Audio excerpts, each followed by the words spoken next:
¿Alguna vez alguien de ustedes se ha sentido deslumbrado, encandilado, asombrado por algo que sabe que no le conviene? ¿Alguien ha estado así, seducido por algo que no le conviene alguna vez? En mi casa pusimos una frutita de plástico con un poco de vinagre adentro porque teníamos esas mosquitas que se hacen de la fruta y por alguna razón no se iban. Y compramos esta cosita en Amazon y yo dije, las mosquitas no van a ser tan tontas, pues es de plástico. Pues sí, eran un poco torpes, se fueron a meter ahí y hay un hoyito nada más para que se metan y ahí se metieron. Y pensando en esas cosas dije yo, oye, así somos nosotros también. Hay cosas que nos atraen mucho y las vemos y decimos, no son buenas para mí, pero de cualquier manera las hacemos. Les cuento una historia rápida, una historia personal. Yo fui muy tímido todavía lo soy, pero antes era todavía más tímido. Cuando era niño, cuando era adolescente fui muy tímido. Cuando llegué al tercer grado de secundaria, para que vean que sí fui a la escuela, cuando llegué al tercer grado de la secundaria, lo que aquí llamamos el grado 9, me encontré con un amigo que había sido mi mejor amigo en la primaria. Y habíamos ido a dos escuelas diferentes, pero en el tercer grado yo me cambié de escuela y cuando llegué a esa escuela ahí estaba mi mejor amigo. Y era uno de los chicos más populares de la escuela. Y yo era uno de los chicos más tímidos del universo y él era uno de los más populares. Pero como era mi amigo, comenzamos otra vez nuestra amistad y de repente mi amigo me invitó a hacer algo que yo ni en mi mente, porque yo siempre fui un jovencito muy estudioso, muy aplicado, nunca pensé nada hacer travesuras en la escuela ni nada como eso. Sí las hice, pero más por accidente que por voluntad propia. Pero mi amigo me dijo, oye, ¿qué te parece si mañana nos la pinteamos? ¿Alguien sabe lo que es eso? ¿Cómo dicen por allá en su pueblo? Nos las corremos, nos las pinteamos, we ditch school. ¿Qué más? ¿Cómo más se dice eso? En Mexicali dicen, nos la pinteamos. Y me dijo mi amigo, ¿mañana nos la pinteamos? Y le dije yo, no, ¿cómo crees? Me dijo, sí, mira, es bien fácil. En lugar de entrar a la escuela mañana, no entramos a la escuela y nos vamos al centro de la ciudad y allá vas a ver qué bien nos la vamos a pasar. Y la cosa es que me la pinté ese día con mi amigo. Primera vez en mi vida que yo hacía algo como eso. Me la pinté. Y cuando regresé de la pinta, era el segundo chico más popular de toda la escuela. Me sentí electrizado, me sentí lleno de energía por haber hecho algo tan atrevido para mí. Algunos de ustedes dicen, no, yo me la pinteaba todo el tiempo. Está bien, yo sé que para algunos de ustedes no era tan así, pero para mí fue una cosa así muy emocionante. Y de ahí en adelante nos la pinteamos todos los días.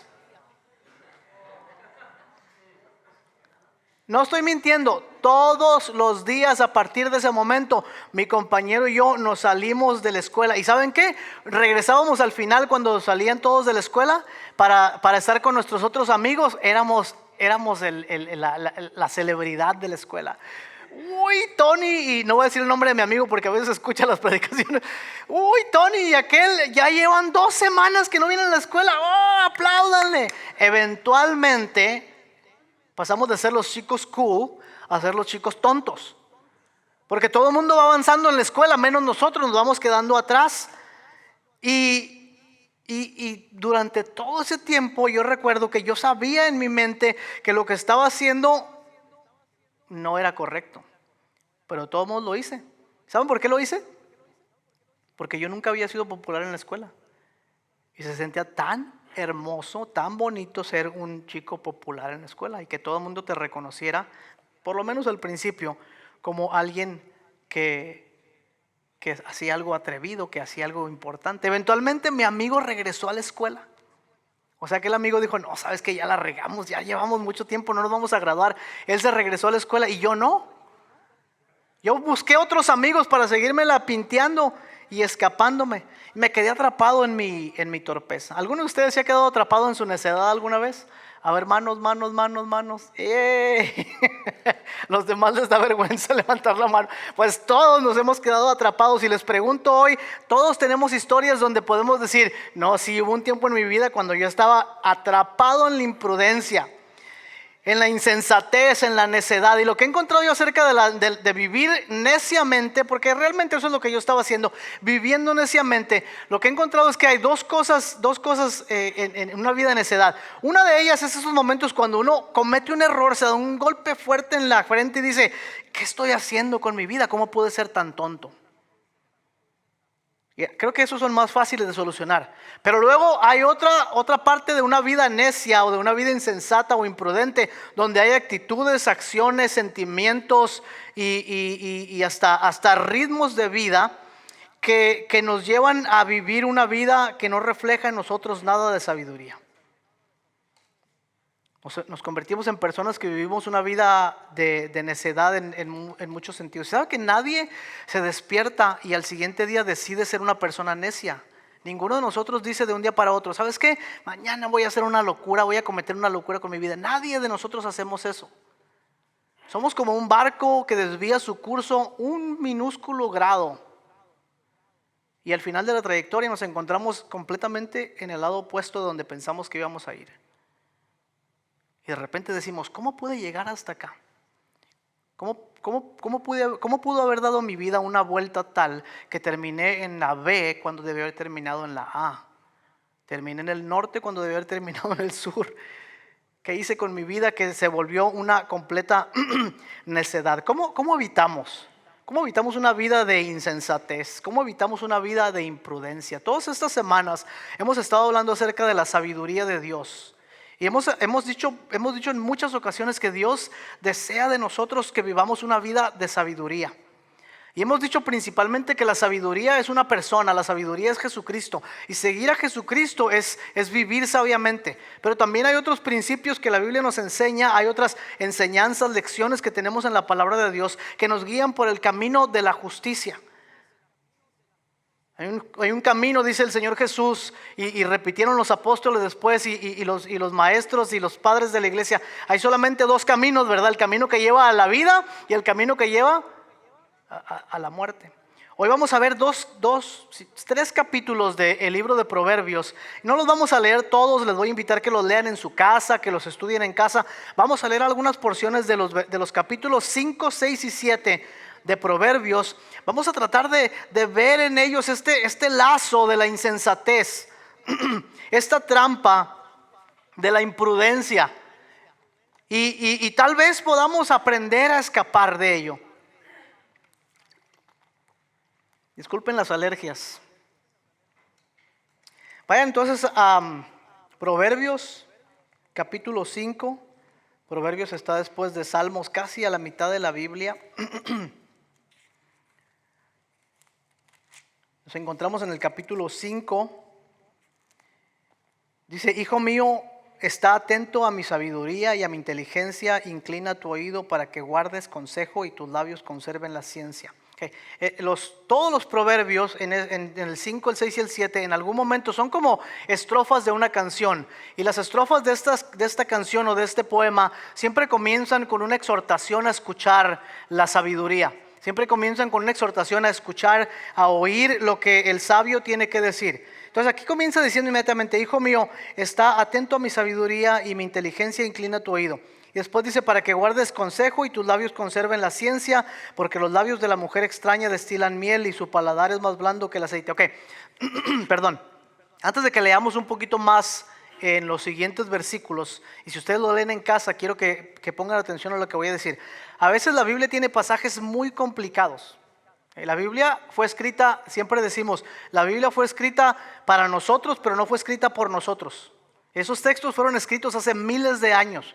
Tienen un contexto cultural, tienen un contexto histórico, tienen un contexto social y religioso que no es el nuestro. Entonces, la tarea de los cristianos es aprender a interpretar lo que la Biblia quiso decir en ese tiempo y qué nos dice a nosotros ahora, porque es la palabra de Dios para nosotros. Es la palabra de Dios inspirada, inerrante, y nosotros debemos aprender a comprender, a entender la palabra de Dios en su contexto histórico, en su contexto religioso judío y especialmente en su contexto, en el contexto de lo que la iglesia nos enseña, de lo que la palabra de Dios dice. Los siguientes versículos, en el 5, en el 6 y en el 7, van a hablar acerca de una mujer. Por ejemplo, aquí dice: Los labios de la mujer extraña destilan miel y su paladar es más blando que el aceite, mas su fin es amargo como el ajenjo, agudo como espada de dos filos. Sus pies descienden a la muerte, sus pasos conducen al Seol. Sus caminos son inestables, no los conocerás, si no considerares el camino de vida. Ahora pues, hijos, oídme y no os apartéis de las razones de mi boca. Aleja de ella tu camino, no te acerques a la puerta de su casa, para que no des a los extraños tu honor y tus años al cruel. Estamos en el versículo 9. Y esta es la cosa, pareciera como que la Biblia dice que la mujer es mala, ¿no? Que la mujer está buscando constantemente hacer caer al hombre, o engatusarlo con sus encantos, o seducirlo, de hecho hay una corriente en la iglesia, en toda la iglesia, especialmente acá en los Estados Unidos, pero en nuestros países también, donde pareciera como que la mujer siempre está tratando de hacer caer al hombre en el pecado. Y no hay nada más alejado de la verdad. Los hombres no necesitamos que las mujeres nos hagan caer en pecado. Nosotros caemos en pecado por nuestra propia cuenta, sin la ayuda de nadie. No necesitamos que nadie nos dé un empujoncito, porque somos expertos para caer en nuestro pecado. Entonces lo primero que tenemos que considerar es que la Biblia no está diciendo que las mujeres, o una mujer en particular, es mala o está seduciendo al hombre para hacerlo alejarse de los caminos de Dios o cosas como esas. Esa es una idea no solamente errónea, pero también es antibíblica, porque Jesucristo nuestro Señor se juntaba con las mujeres, hablaba con ellas, eran sus discípulos y eran parte del movimiento de nuestro Señor Jesús. Entonces no puede ser eso. Pero con esto en mente, vamos a interpretar estos pasajes que hablan acerca de la mujer extravagante o frívola, porque hay una cosa muy importante en el libro de Proverbios. El libro de Proverbios hace una personificación de la sabiduría como si fuera una mujer perfecta. La sabiduría en Proverbios es una mujer perfecta. Es una mujer que sabe cuidar a su casa, que sabe cuidar a su marido, que trabaja muy duro, que tiene buenos consejos para los hijos. Pero en realidad lo que el libro está haciendo es dándole una persona, ¿verdad? poniéndole atributos humanos a la virtud de la sabiduría. Lo opuesto también es verdad en Proverbios. La insensatez también es una mujer. Es como si fuera un drama, como si fuera un play, ¿verdad? Y en ese play la sabiduría es una mujer hacendosa, y es una mujer que hace todo lo que debe hacer. Y la insensata es una mujer frívola, es una mujer desordenada con su vida. Entonces cuando leemos estos proverbios debemos tener en mente que lo que la Biblia está tratando de enseñar es precisamente eso. Hay una diferencia muy grande entre una vida sabia y ordenada y una vida insensata y desordenada. ¿Estamos bien hasta ahí? De todos modos queda la pregunta, ¿por qué utilizar la figura del adulterio o del engaño para hablar acerca de la vida desordenada? No pudo haber el escritor de los proverbios, en este caso creemos Salomón, no pudo haber él elegido otra figura para hablar acerca del adulterio, perdón, de la falta de sabiduría. ¿Por qué utilizar esta imagen del adulterio? O de una mujer que seduce. ¿Por qué? ¿No es precisamente eso lo que una vida desordenada es para nosotros? ¿No es una constante seducción? ¿No es una constante lucha por no hacer y estar atrapados en las cosas que sabemos que no debemos estar atrapados? Precisamente eso es lo que está tratando de decir el pasaje. Voy a hacer un resumen muy muy breve de los textos que están aquí. Ya leímos parte del 5. Lean en su casa por favor el 6. Fíjense otra vez, el 6 comienza igual como comenzó el 5. Hijo mío, si salieres fiador por tu amigo, si has empeñado tu palabra a un extraño, te has enlazado en las palabras de tu boca y has quedado preso en los dichos de sus labios. Otra vez está hablando de qué, de quedarse atrapado. En este caso ahora la figura no es atrapado en una relación ilícita, es atrapado en una deuda o es atrapado en una condición de esclavitud, ¿no? Y dice, si estás atrapado, tienes que hacer algo para liberarte. No seas flojo. No seas porfiado. ¿Conocen esa palabra? Yo la conocí hace muchos años y es precisamente eso. ¿Saben lo que significa porfiado? Porfiado. Una persona que es cínica, una persona que es así como que es aquel que dice, ¿para qué me invitan si ya saben cómo soy? Ese es el tipo de personas. Entonces el capítulo 5, podemos ponerle un título ahí. El capítulo 5 pudiéramos ponerle el título de seducido por la insensatez.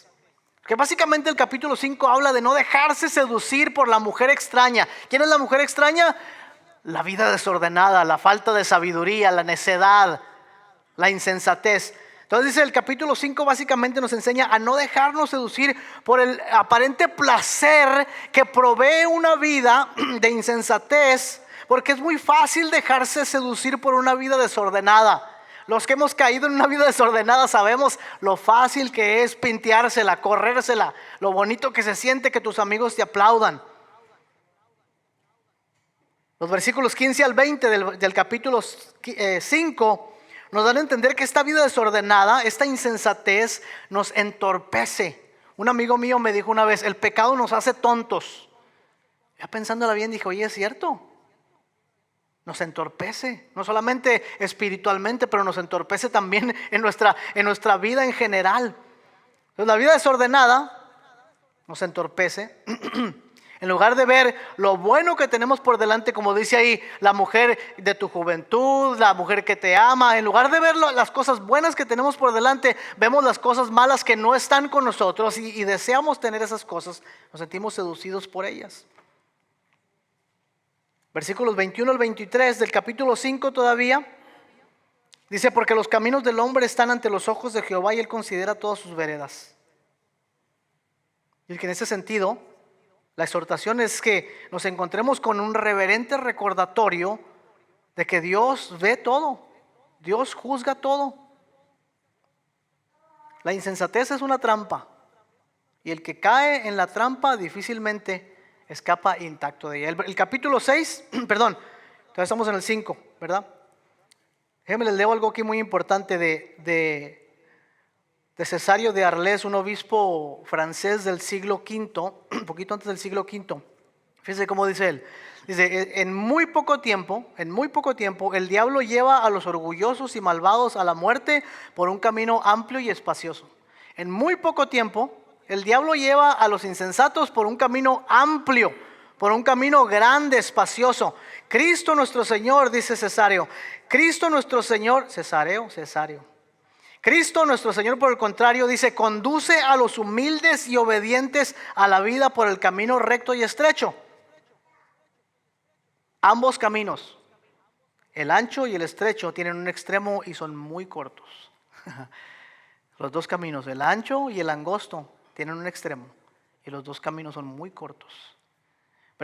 Capítulo 6 del 1 en adelante, el 19, si le ponemos un título a esa porción donde habla acerca de esta persona que ha quedado atorada que ha quedado atorada en una deuda, podemos llamar esta porción atrapados por la insensatez. O sea, el primero es seducido por la insensatez, el segundo es atrapado por la insensatez. Es un necio que ha caído en el cinismo, aquí manifestado como pereza, y este necio dice, pues sí debo, pero pues, todo va a estar bien. No va a pasar nada, total, la vida va a continuar y nada va a pasar con nosotros. Muchas veces cuando utilizamos la Biblia y le damos un sentido espiritual, le damos un sentido alegórico de una buena manera, no alegórico que nos inventamos cualquier cosa, pero alegórico de una manera que guía a la santidad, a la justicia y al amor al prójimo. San Agustín decía, si no sabes cómo interpretar un pasaje, interprétalo que te lleve a amar a Dios y amar a otros. Entonces, si tomamos estos pasajes, ¿verdad?, y decimos, ¿qué podemos nosotros aprender de aquí? Y lo que yo estaba pensando es que cuando utiliza la figura de un perezoso, de alguien que está atrapado por su pereza, me doy cuenta que nos tenemos que preguntar nosotros cómo una vida desordenada, una vida de insensatez, una vida de descuido nos pueden llevar a la pereza espiritual, lo peor aún al cinismo. Todos conocemos a alguien, porque lo vemos en el espejo todos los días, que ha caído en una vida de pereza espiritual. ¿No es cierto? Decimos, ¿cómo quisiera yo ser diferente, pero no tengo ganas?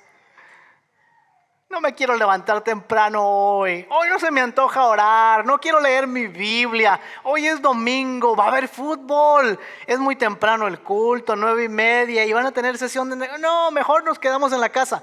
Y se nos vuelve una condición en nuestra vida espiritual, nos volvemos perezosos. La pereza conduce al cinismo, porque una vez que somos perezosos tenemos que justificar nuestra pereza. A ver, ¿cuántos que hemos sido flojitos en alguna área de nuestra vida luego la justificamos? I'm not a morning person, por eso me paro a las 9 de la mañana. No hay morning people ni late people. El que se tiene que parar temprano, se para temprano. Y el que no se puede parar temprano, ¿qué dice?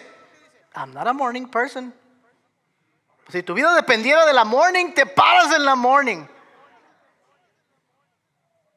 Pero buscamos excusas porque la pereza, incluso la pereza espiritual, nos lleva a buscar excusas de nuestra vida. Pues, alguien me dijo en una ocasión, pero ¿para qué voy si allí en esa iglesia todos son pecadores? Un pecador más, ¿para qué queremos? Imagínense. Bueno, seguimos, capítulo 6, versículo 20 al 35, léanlo en casa por favor.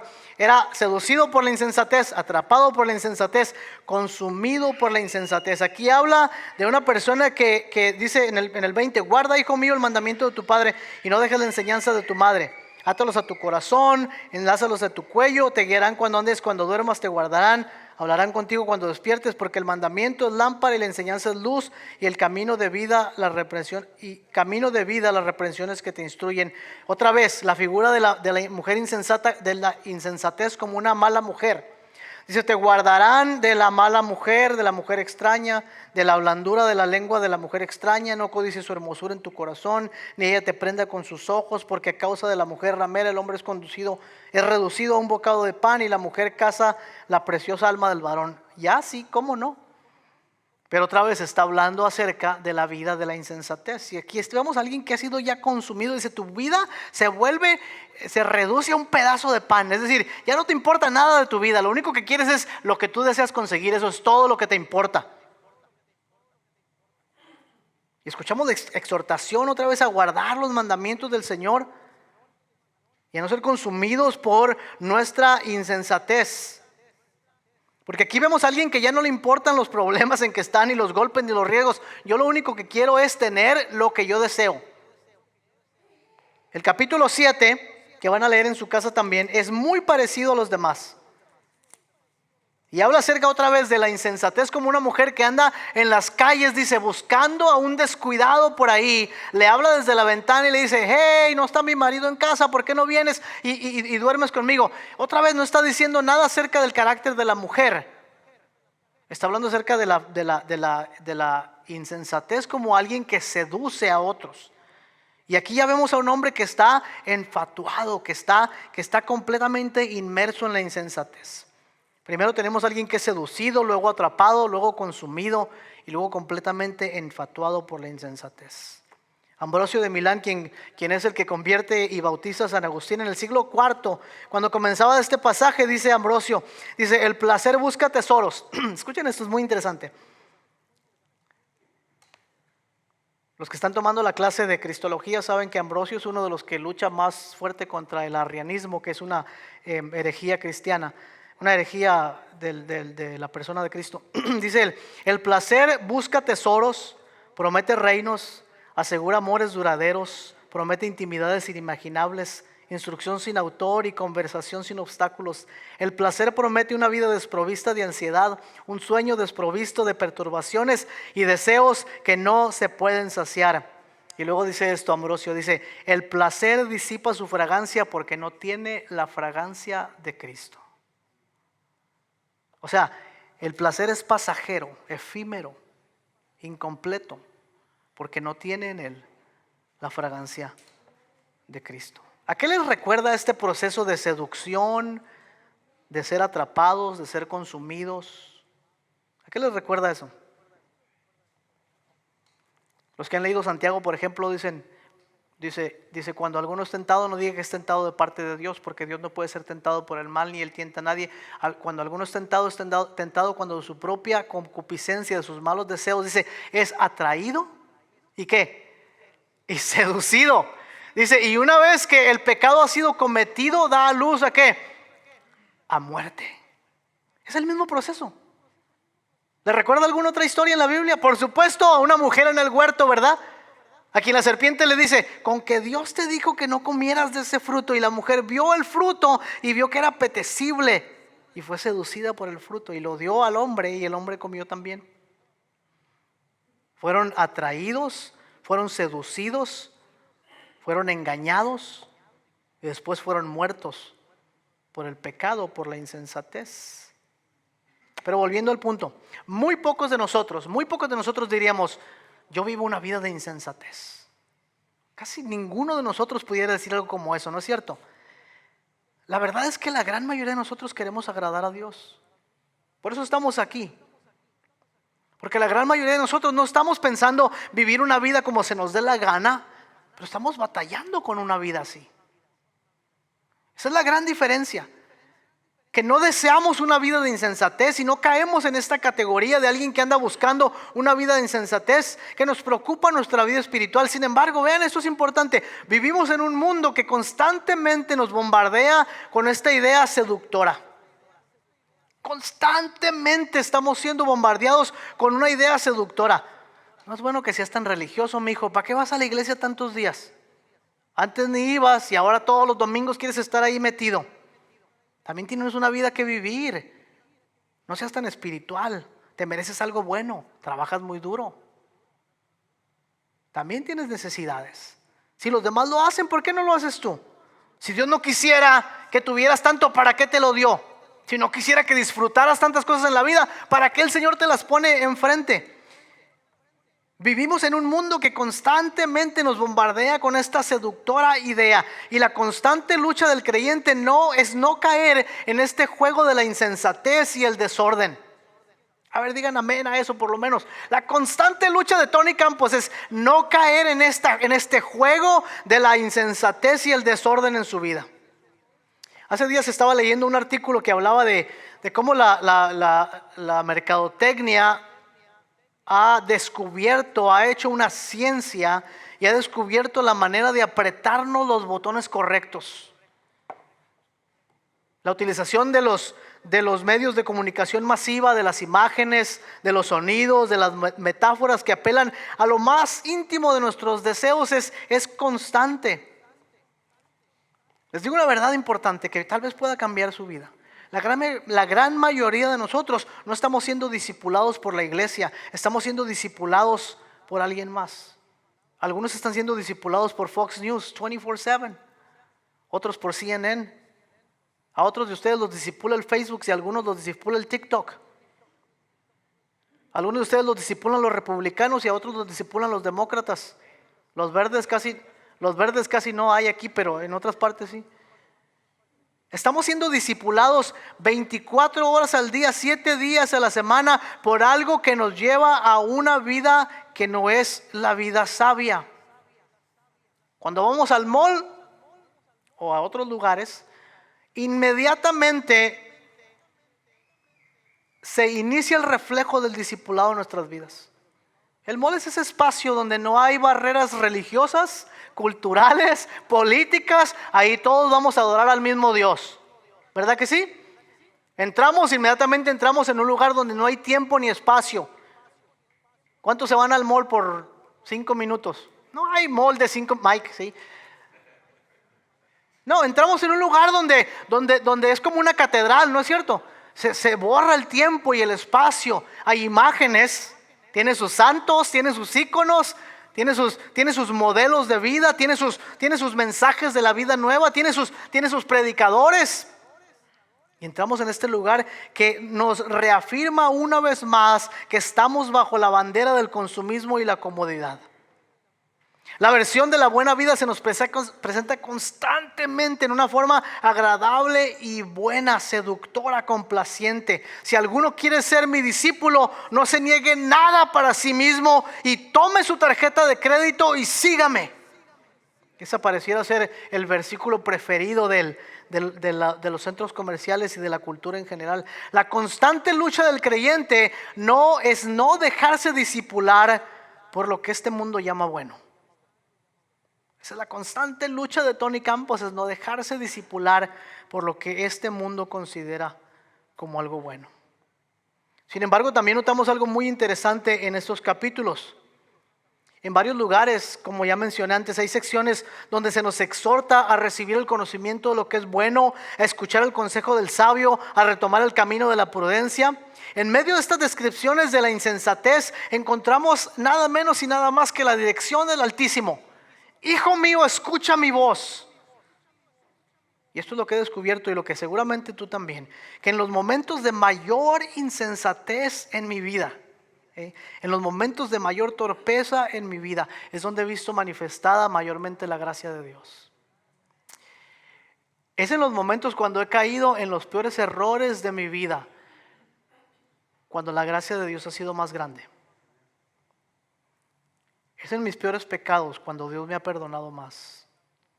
Es en mis peores ofensas cuando su gracia ha sido mayor. Es en mis peores faltas cuando su misericordia ha sido suficiente. En los momentos de mayor insensatez, en los versículos, vemos manifestada la misericordia y la gracia de Dios. Mi papá y mi mamá se enteraron que no iba a la escuela. Y sin que yo supiera, fueron a hablar con el director de la escuela, que era un hombre terrible según lo miraba yo. Tal vez ni era, solo así lo veía yo. Y le rogaron que me dejara regresar y terminar la secundaria. Cuando llegué a mi casa esa tarde, porque yo llegaba siempre como que venía de la escuela, ¿verdad? Con mi mochilita y bien, como si hubiera estado todo el día en la escuela, llegaba hasta cansado así a la cara. Supe que algo estaba mal y que estaba a punto de morir cuando mi papá y mi mamá estaban sentados en la sala, porque mi papá y mi mamá nunca se sentaban juntos en la sala.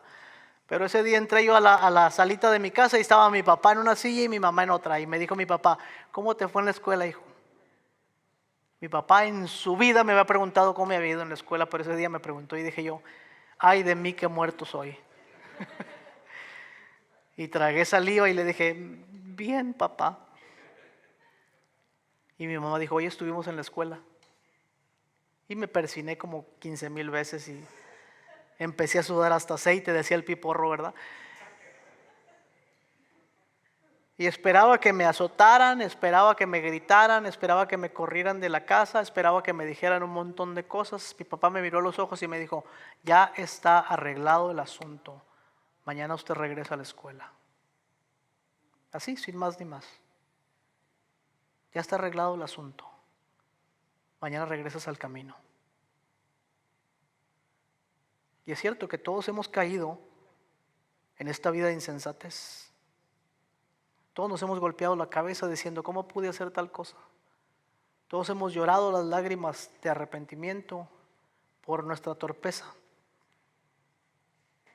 Y la verdad es esta, que hemos querido escapar, hemos tratado de huir de la insensatez, nos hemos alejado de la pereza espiritual, hemos querido escuchar el consejo divino y pronto nos hemos dado cuenta que la tarea es muy grande, tal vez ni siquiera nos damos cuenta de lo grande que es. Y en los momentos de mayor insensatez en nuestra vida, Dios ha estado con nosotros. Ya está solucionado. Regresas mañana al camino. ¿Cómo sabemos esto? Aquel que da el sabio consejo, como ocurre en muchas partes en la Biblia, todavía le llaman hijo a aquel que recibe el consejo. ¿Se dan cuenta de eso en los versículos? Siempre es un hijo. Aunque haya andado en donde haya andado, siempre es un hijo. Es como el hijo pródigo.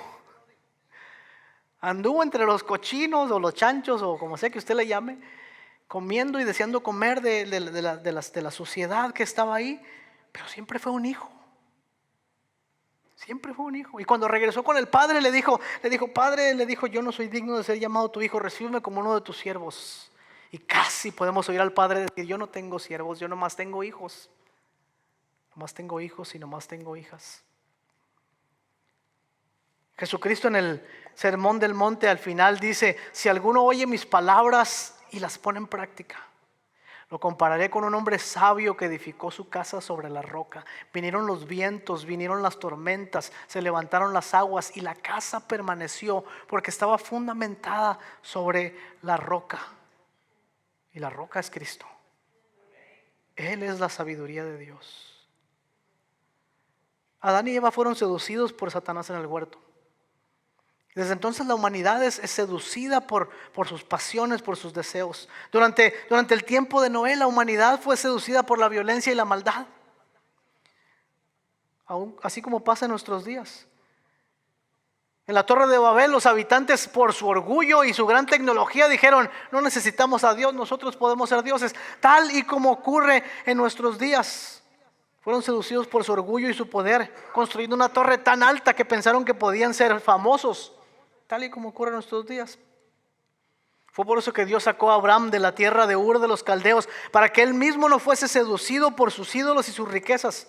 Y por esto mismo le pidió que saliera a otro lugar y que viviera como extranjero y peregrino, para no ser seducido por los placeres temporales de este mundo. Pero así como Adán fue seducido y así como Eva fue seducida, Abraham también fue seducido y no pudo permanecer firme. Sucumbió a la tentación en varias ocasiones. Los israelitas, cuando estaban esclavos en Egipto, también fueron seducidos por la pobreza y la esclavitud de Egipto, y le dijeron a Moisés en el desierto: quisiéramos estar de regreso en Egipto, donde no nos faltaban las cebollas y los rábanos, y no morir en este apestoso desierto lleno de alacranes y serpientes. Cuando comían el maná del cielo y Dios les daba agua de la roca, que era Cristo, fueron seducidos por sus vecinos, quienes los llevaron a adorar a otros dioses. Y cuando entraron a la tierra prometida y establecieron el reino, y hubo un primer rey que fue Saúl, fueron seducidos por el poder y abandonaron el camino de Dios. Pero Dios levantó a David, el más grande de todos los reyes, y él permaneció firme para siempre. Absolutamente no. David mismo fue seducido por el pecado y la maldad y la idolatría, como lo fue también Salomón, aquel que escribió todos estos hermosos proverbios, que terminó una vida de idolatría y de desenfreno en todos los sentidos. No hay un solo ser humano, ni tú ni yo, que no hemos sido seducidos, atrapados y hasta muertos por el pecado, excepto el Hijo eterno de Dios. Él es el único que cuando el diablo lo tentó en el desierto, le respondió de la manera que debíamos haber respondido nosotros, pero no pudimos. No solo de pan vivirá el hombre, sino de toda palabra que sale de la boca de Dios. Que cuando el pueblo lo atrapó para hacerlo rey y dijeron: este es nuestro nuevo rey, Jesús mismo dice: se escapó entre ellos porque no quería ser el rey de una humanidad que iba a fallar. Cuando los fariseos lo tentaron en la cruz para que se bajara y le dijeron: si realmente eres el Hijo de Dios, desciende de la cruz y muéstranos que eres el Hijo de Dios. Pero él respondió muriendo en la cruz. Si la insensatez nos conduce a la muerte, la sabiduría de Dios, que es Cristo, nos conduce a la vida. Nos conduce a la vida. Y si hemos vivido cautivados por la insensatez que resulta en adulterio y pereza espiritual, si hemos sido seducidos por la flojera o el cinismo, si hemos llegado a creer que nuestras vidas son para vivirlas y no para vivirlas por Dios, entonces es tiempo de regresar a la sabiduría de Dios, que es Cristo. Y si Cristo es la sabiduría de Dios, Él mismo nos está invitando hoy a una vida de fidelidad y de gozo y de justicia y de amor y de paz, a ser responsables por nuestro crecimiento espiritual, por nuestra relación con Dios, por nuestras decisiones que tomamos. Esta es la verdad del evangelio, que nosotros no podemos por nuestros propios esfuerzos, ni siquiera los buenos esfuerzos, ni las oraciones, ni los sacrificios y ni ninguna otra forma nos ponen en paz con Dios. Para esto apareció Jesucristo, para morir por nuestros pecados, para que por Él seamos salvos de la maldad y del pecado. Él, con su muerte y su resurrección, destruyó a Satanás, a la muerte misma, la derrotó resucitando y nos liberó para vivir ahora en la vida de santidad y de amor que Él quiere que vivamos. Y al fallar, nos ha dejado su Espíritu Santo para que regresemos a Él y volvamos a amarle una vez más.